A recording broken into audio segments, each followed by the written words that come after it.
ស្ដីគ្នាយើងស្វាគមន៍មកកាន់ភាគទី3នៃរឿង Galapagos versus BR ទាំងអស់គ្នាឥឡូវយើងបន្តសេចរឿងរបស់យើងតទៀតណាពេលនេះក៏រយៈពេល1ខែមកហើយដែលកូនស្រីរបស់យើងបានទៅធ្វើការនៅផ្ទះកូនប្រុសនៅពេលព្រឹកបន្ទាប់ពីរៀបចំបាយម្ហូបឲ្យលោកពុករួចរាល់កូនស្រីរបស់យើងក៏បានជាធ្វើការនៅផ្ទះកូនប្រុស1ម៉ោងទៅ2ម៉ោងទៅកូនស្រីរបស់យើងត្រឡប់មកវិញ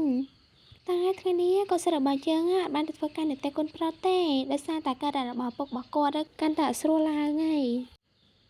ចំណែកកូនប្រុសរបស់យើងវិញបន្ទាប់ពីត្រឡប់មកពីធ្វើការអត់ឃើញបាយម្ហូបលើកតុកើតចិត្តសង្ស័យឡើងខ្លាចតែកូនស្រីរបស់យើងមានបញ្ហា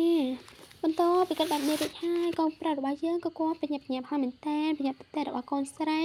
ព្រីកូនស្រីរបស់យើងវិញពេលនេះគឺគាត់កំពុងតែជួយខ្លួនឲ្យលពុក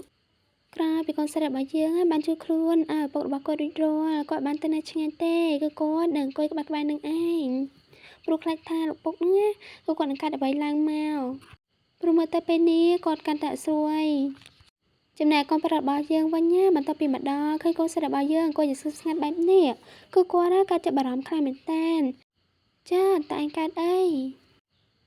ចំណែកកូនស្រីរបស់យើងក៏បានទៅកាន់កូនប្រុសវិញតែទឹកមុខនេះគឺសពសពួនខ្លាំងមែនតើគាត់និយាយថាលោកពុករបស់គាត់កាន់តែស្រួលឡើងហើយគាត់ភ័យខ្លាំង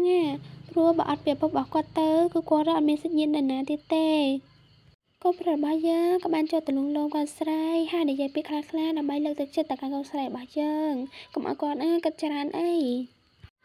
កាត់មកពេលយកពេលនេះម៉ោងប្រហែលទៅ8យប់ហើយគឺកូនប្រុសរបស់យើងក៏បានត្រឡប់ទៅផ្ទះវិញទេគឺគាត់នៅជួយមើលថែលោកអ៊ំជាមួយនឹងកូនស្រីរបស់យើងហើយណាមួយនៅទីនេះដើម្បីជួយផ្ដល់កម្លាំងចិត្តឲ្យកូនស្រីផងកុំឲ្យគាត់គិតច្រើនពេកក្នុងអំឡុងពេលដែលកូនប្រុសរបស់យើងកំពុងតែអង្គុយនិយាយសួរសុខទុក្ខពីសុខភាពរបស់ឪពុករបស់កូនស្រីយើងណាលោកអ៊ំក៏គាត់បាននិយាយឡើងថាមើលទៅគាត់ប្រហែលជាឆ្លងផុតទេយប់ហ្នឹង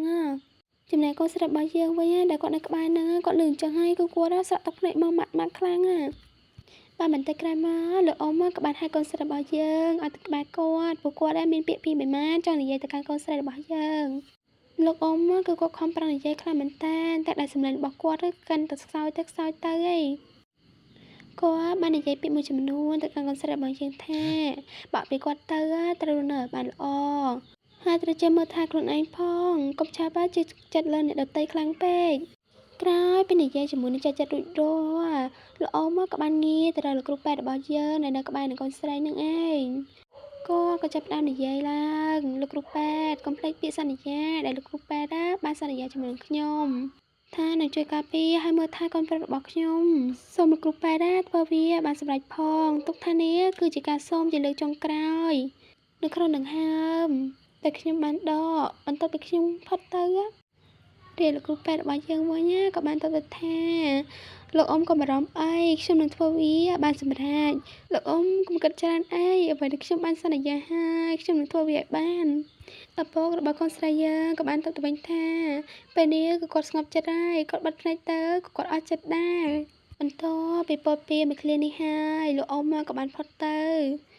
ចំណែកកូនស្រីរបស់យើងគាត់យំខ្លាំងមែនតើពួកនេះគឺគាត់ទទួលយកបានទេរីឯកូនប្រុសរបស់យើងវិញគឺគាត់ព្យាយាមលួងលោមកូនស្រីខ្លាំងមែនតើតែในចិត្តរបស់គាត់គឺថាស្រណោះសំណក់ខ្លាំងណាស់ព្រោះលោកអ៊ំដែលធ្លាប់តែនិយាយលេងជាមួយគាត់ពេលនេះបានចាក់ចេញពីពិភពលោកនេះបាត់ហើយរឿងរបស់យើងនៅភាគនេះក៏មានតែប៉ុណ្្នឹងឯងហើយនេះគឺជាភាគដែលសែនបំផុតហើយនៅក្នុងរឿងហ្នឹងព្រោះអត់មានណានឹងមិនសរសេរឆាត់ណាមួយឲ្យសែនដូចភាគហ្នឹងទៀតទេព្រោះអត់មានណាយកទឹកភ្នែកខ្លួនឯងនៅពេលនេះសម្រាប់ឲ្យតែខ្លួនឯងយំណា